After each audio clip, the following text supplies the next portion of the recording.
Friends, ನನ್ನ YouTube ಚಾನಲ್ಗೆ ಸ್ವಾಗತ. ಇವತ್ತು ನಾನು ನಿಮಗೆ ಹೊಸ ಮಾಹಿತಿ ತಂದೀನಿ. ಅದೇನೆಂದರೆ ಉಪ್ಪಿನಿಂದ ಹೇಗೆ ಪರಿಹಾರ ಮಾಡ್ಕೋಬೋದು, ಉಪ್ಪಿನಿಂದ ಅದೃಷ್ಟ ಹೇಗೆ ನಮ್ಮದಾಗಿಸಿಕೊಳ್ಳಬಹುದು ಅಂತ. ನಾವು ಉಪ್ಪನ್ನು ಮಹಾಲಕ್ಷ್ಮಿ ಸ್ವರೂಪ ಅಂತ ಕರೆಯುತ್ತೇವೆ. ಯಾಕೆಂದರೆ ಮಹಾಲಕ್ಷ್ಮಿ ಹುಟ್ಟಿದ್ದು ಸಮುದ್ರದಲ್ಲಿ. ಹಾಗಾಗಿ ಉಪ್ಪನ್ನು ನಾವು ಭಾಳ ಗೌರವದಿಂದ ನೋಡ್ಕೋಬೇಕು. ಹಾಗಾಗಿ ಉಪ್ಪಿನಿಂದ ಏನು ಪರಿಹಾರ ಅಂತಂದರೆ, ಇವಾಗ ನೀವು ಉಪ್ಪು ನೋಡ್ತಾ ಇದ್ದೀರಿ. ಈ ಉಪ್ಪು ಈ ಥರ ಯಾಕೆ ಕೆಂಪಗಾಗಿ ಇರ್ಬೋದು ಅಂತ ನಿಮ್ಮ ಅನಿಸಿಕೆ. ಆದರೆ ಉಪ್ಪಿನಲ್ಲಿ ನಾನು ಈ ಥರ ಇಂಗ್ಳಗಾಯಿ ಅಂತ ಸಿಗುತ್ತೆ, ನೋಡ್ಕೊಳ್ಳಿ. ಈ ಥರ ಇಂಗ್ಳಗಾಯಿ ಅಂದರೆ ಗಂದಿಗೆ ಅಂಗಡಿಯಲ್ಲಿ ಸಿಗುತ್ತೆ, ಇಲ್ಲ ನಿಮಗೆ ಮಾರ್ಕೆಟ್ನಲ್ಲಿ ಆನ್ಲೈನ್ನಲ್ಲಿ ಸಿಗುತ್ತೆ. ಈ ಥರ ಈ ಉಪ್ಪಿನ ಈ ಕಾಯನ್ನು ಉಪ್ಪಿನಲ್ಲಿ ಹಾಕಿಡಬೇಕು. ಯಾಕಂದರೆ ಇದು ರಸ ಎಲ್ಲ ಬಿಟ್ಕೊಂಡೈತಿ, ನೋಡ್ಕೊಳ್ಳಿ. ಇವಾಗ ರಸ ಎಲ್ಲ ಬಿಟ್ಟಿದೆ. ಈ ರಸದ ಉಪ್ಪನ್ನು ನಾವೇನು ಪದೇ ಪದೇ ಅಡುಗೆಗೆ ಹಾಕಿ ಬಳಸೋದ್ರಿಂದ ದಿನನಿತ್ಯ ನಮ್ಮ ಹೊಟ್ಟೆಯಲ್ಲಿ ಹಳ್ಳು, ಆಮೇಲೆ ನಮಗೆ ಮೂತ್ರದ್ದು ಏನಾದರೂ ಸಮಸ್ಯೆ ಇದ್ದರೆ ಅಗದಿ ಜಲ್ದಿ ನಿವಾರಣೆ ಆಗುತ್ತೆ ಅಂತ ಹಿರಿಯರು ಮೊದಲಿಂತ್ರ ಈ ಉಪ್ಪನ್ನು ಅವರು ಅದರೊಳಗೆ ಹಾಕಿ ಈ ಕಾಯನ್ನು ಅದರೊಳಗೆ ಮಿಕ್ಸ್ ಮಾಡಿ ಬೆರೆಸಿ ತೆಗೆದಿಡ್ತಿದ್ರು. ನಾವೆಲ್ಲ ಕೇಳ್ತಿದ್ವಿ ಅವಾಗ, ಇದು ಯಾಕೆ ಹಾಕ್ತೀರಿ, ನಿಮಗೆ ಗೊತ್ತಾಗೋದಿಲ್ಲ, ದೊಡ್ಡವರಾಗಿ ನಮ್ಗೆ ಗೊತ್ತಾಗ್ತೈತಿ ಅಂತ ಹೇಳ್ತಿದ್ರಲ್ಲ. ಅದು ನಿಜವಾಗ್ಲೂ ನಾವು ಏನು ಇದನ್ನು ಬೆರೆಸ್ತೇವಲ್ಲ, ಇದು ಉಪ್ಪು ನಮ್ಮ ಆರೋಗ್ಯಕ್ಕೆ, ನಮ್ಮ ಮಕ್ಕಳಿಗೆ ಆರೋಗ್ಯ ಚೆನ್ನಾಗಿರಲಿ ಅಂತ ನಾವು ಇದನ್ನು ಬಳಸ್ತೇವೆ. ಇದರಿಂದ ಏನು ಪರಿಹಾರ ಅಂದರೆ, ಉಪ್ಪನ್ನು ನಾವು ದಿನನಿತ್ಯ ಸ್ನಾನ ಮಾಡೋ ನೀರಿನಲ್ಲಿ ದಿನನಿತ್ಯ ನಾವು ನೀವು ಯಾವಾಗಾದರೂ ಮಾಡ್ಕೋಬೋದು. ಇಲ್ಲ ಅಮಾವಾಸ್ಯೆ ಹುಣ್ಣಿಮೆಗಾದರೂ ನೀವು ಸ್ನಾನಕ್ಕೆ ಬೆರೆಸ್ಬೋದು. ಇಲ್ಲ ನಾವು ದಿನ ಬೆಳೆಸ್ತೇವೆ ಅಂದರೂ ದಿನ ನೀವು ಅದರಲ್ಲಿ ಬೆಳೆಸ್ಕೊಂಡು ಸ್ನಾನ ಮಾಡೋದ್ರಿಂದ ನಮ್ಮಲ್ಲಿ ಏನು ಕೆಟ್ಟ ನೆಗೆಟಿವ್ ಇರ್ತದಲ್ಲ ಅದೆಲ್ಲ ಹೊರಗಡೆ ಹೋಗಿ ಪಾಸಿಟಿವ್ ಬರುತ್ತೆ.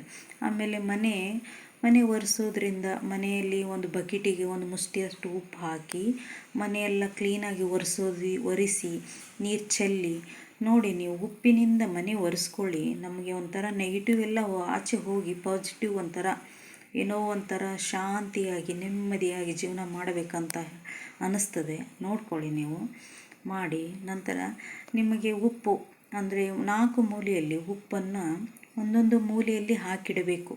ಉಪ್ಪು ಒಂದು ಮುಷ್ಟಿಯಷ್ಟು ಹಾಕಿ ಇಟ್ಟು ನೈಟ್ ಬಿಟ್ಟು ಬೆಳಗ್ಗೆ ಮಾರ್ನಿಂಗ್ ಅದನ್ನೆಲ್ಲ ನೀವು ಕಸ ಗುಡಿಸಲಿಂದ ಗುಡಿಸ್ಕೊಂಡು ಆಚೆ ಚೆಲ್ಲಿ ಬರಬೇಕು. ಯಾರು ತುಳಿಲಾರ ಜಾಗಕ್ಕೆ ಹೋಗಿ ಚೆಲ್ಲಿ ಬಂದರೆ ಅದೃಷ್ಟ ನಮ್ಮದಾಗುತ್ತೆ. ನೀವು ಏನು ಕೆಟ್ಟ ನೆಗೆಟಿವ್ ಇದ್ದರೂ ಅದೆಲ್ಲ ಪರಿಹಾರ ಆಗುತ್ತೆ. ಉಪ್ಪು ಆಮೇಲೆ ನಾವು ದಿನನಿತ್ಯ ಉಪ್ಪಿನಿಂದ ಸ್ಪೂನ್ ಬಳಸ್ತೇವೆ. ಆ ಥರ ಸ್ಪೂನ್ ಬಳಸಬಾರ್ದು. ನಾವು ಕೈಯಿಂದ ದಿನನಿತ್ಯ ಯಾವ ಥರ ಉಪ್ಪು ಮುಟ್ತೇವೆ, ಬೆಳಗ್ಗೆ ಎದ್ದು ನಾವು ಉಪ್ಪು ಮುಟ್ಟಿದ್ರು ನಮ್ಗೆ ಅದೃಷ್ಟ ಬರುತ್ತೆ ಅಂತ ಹೇಳ್ತಾರೆ. ಆದರೆ ಕೇಳಿ ನೀವು, ಉಪ್ಪು ನಾವು ಕೈ ಮೆಜರ್ಮೆಂಟು ನಾವು ತಪ್ಪುತ್ತೆ, 1-2 ದಿನ ತಪ್ಪುತ್ತೆ ಅಡುಗೆ ಹಾಕೋಕೆ. ಆದರೆ ದಿನನಿತ್ಯ ನಾವು ಕೈಯಿಂದ ಹಾಕೋದ್ರಿಂದ ಮೆಜರ್ಮೆಂಟ್ ತಾನಾಗಲೇ ಬರುತ್ತೆ. ಹಾಗಾಗಿ ಫ್ರೆಂಡ್ಸ್, ಉಪ್ಪನ್ನು ನೀವು ಕೈಯಿಂದ ಮುಟ್ಟಿ ನಿಮ್ಮ ಅಡುಗೆಗೆ ಹಾಕಿ. ಉಪ್ಪು ಯಾವತ್ತಲಿ ನಾವು ಪ್ಲಾಸ್ಟಿಕ್ ಡಬ್ಬದಲ್ಲಿ ಹಾಕಿಡಬಾರ್ದು. ಪಿಂಗಾಣೆ ಇಲ್ಲ ನೀವು ಕಾಜು ಬಾಟ್ಲು. ನಾನು ಪಿಂಗಾಣೆ ತೊಗೊಂಡೇನಿ. ಇವಾಗ ನೋಡ್ಕೊಳ್ಳಿ, ನಾನು ಭಾಳ ವರ್ಷದಿಂದ ನಾನು ಉಪ್ಪಿಂದ ಯೂಸ್ ಮಾಡ್ತಾಯಿದ್ದೀನಿ. ಇದರಿಂದ ನಾನು ಪರಿಹಾರನೂ ತಂದುಕೊಂಡೇನಿ. ನಾನು ಲಕ್ಷ್ಮೀ ಸ್ವರೂಪ ಉಪ್ಪಿನ ದೀಪ ಹಚ್ತೀನಿ. ಆಮೇಲೆ ಸ್ನಾನ ಮಾಡೋದಕ್ಕೂ ಮತ್ತು ಮನೆಯೆಲ್ಲ ಕ್ಲೀನ್ ಮಾಡ್ಕೊಳೋದಕ್ಕೂ, ದೃಷ್ಟಿ ನಿವಾರಣೆ ಮಾಡ್ಕೊಳೋದಕ್ಕೂ ಉಪ್ಪು ಬಹಳ ಮಹತ್ವವಾಗಿತ್ತು. ಹಾಗಾಗಿ ಉಪ್ಪನ್ನು ನಾವು ಭಾಳ ಗೌರವದಿಂದ ನೋಡ್ಕೊಳ್ಬೇಕು.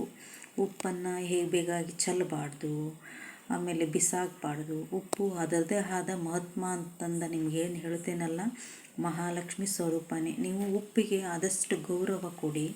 ಉಪ್ಪನ್ನು ಆದಷ್ಟು ನೀವು ಪಿಂಗಾಣಿ ಇಲ್ಲ ಗಾಜು, ನಾನು ಈ ಉಪ್ಪಿನ ಜೊತೆ 2 ಅಡಿಕೆ ಬೆಟ್ಟ ಸೇರಿಸ್ಕೊಳತ್ತಿದ್ದೇನೆ. ಯಾಕೆಂದರೆ ಈ ಅಡಿಕೆ ಬೆಟ್ಟ ಏನಿದೆ ಅಲ್ಲ, ಇದರಿಂದ ನಮಗೆ ಅದೃಷ್ಟ ಬರುತ್ತೆ ಅಂತ ಹೇಳ್ತಾರೆ. ನಾನು ಆಲ್ರೆಡಿ ಇವಾಗ ಇದೇನಿಲ್ಲ ಅಂದರೂ ಒಂದು 5 ವರ್ಷ ಆಯ್ತು ನಾನು ಇದರಲ್ಲಿ ಯೂಸ್ ಮಾಡ್ತಾಯಿದ್ದೇನೆ.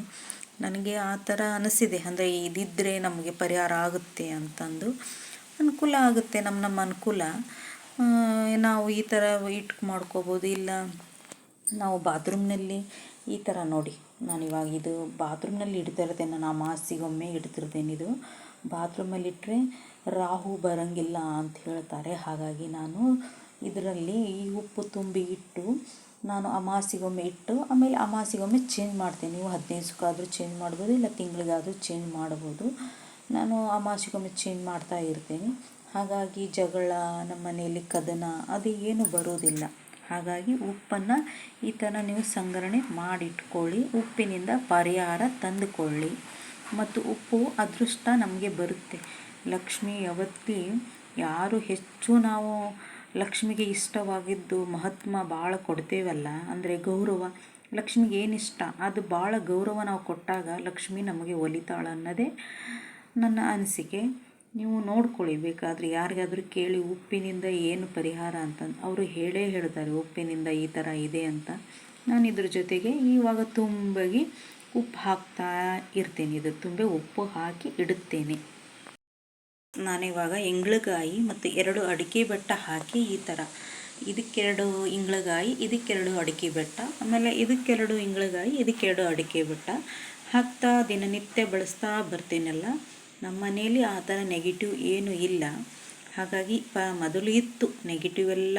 ಇದು ಯಾವಾಗ ನಾನು ಯೂಸ್ ಮಾಡ್ತಾ ಇರ್ತೀನಲ್ಲ, ನಾವು ಏನಾದರೂ ಪರಿಹಾರ ತಂದುಕೊಳ್ಬೇಕು ಅಂದರೆ ನಾವಾಗಲೇ ಖುದ್ದಾಗಿ ಆ ಪರಿಹಾರ ಮಾಡಿದಾಗೆ ನಮಗೆ ಅದು ಪ್ರಾಬ್ಲಮ್ ಸಾಲ್ವ್ ಆಗುತ್ತೆ, ಹೊರತಾಗಿ ನಾವು ಮಾಡದೆ ಯಾವುದು ಸಾಲ್ವ್ ಆಗೋದಿಲ್ಲ. ಹಾಗಾಗಿ ಉಪ್ಪನ್ನು ಮಹಾಲಕ್ಷ್ಮಿ ಸ್ವರೂಪಕ್ಕೆ ಹೋಲಿಸ್ತಾರೆ. ನೀವು ಆದಷ್ಟು ಪಿಂಗಾಣಿ ಕಾಜಿನಲ್ಲಿ ಹಾಕಿಟ್ಟು, ಈ ಇಂಗ್ಳಗಾಯಿ ಸಿಗುತ್ತೆ ನಿಮಗೆ, ಆನ್ಲೈನಲ್ಲಿ ಇರ್ಬೋದು, ಇಲ್ಲ ಮಾರ್ಕೆಟು ಗಂಧಿ ಅಂಗಡಿಯಲ್ಲಿ ಸಿಗುತ್ತೆ. ನೋಡ್ಕೊಳ್ಳಿ ಫ್ರೆಂಡ್ಸ್, ನೀವು ಮಾಡ್ಕೊಳ್ಳಿ, ನೀವು ಪರಿಹಾರ ತಂದುಕೊಳ್ಳಿ. ನನ್ನ ವಿಡಿಯೋ ಇಷ್ಟ ಆದರೆ ಲೈಕ್ ಮಾಡಿ, ಶೇರ್ ಮಾಡಿ, ಕಮೆಂಟ್ ಮಾಡಿ ಹಾಗೂ ಬೆಲ್ ಐಕನ್ ಕ್ಲಿಕ್ ಮಾಡಿ. ನಮಸ್ಕಾರ ಫ್ರೆಂಡ್ಸ್, ಬಾಯ್.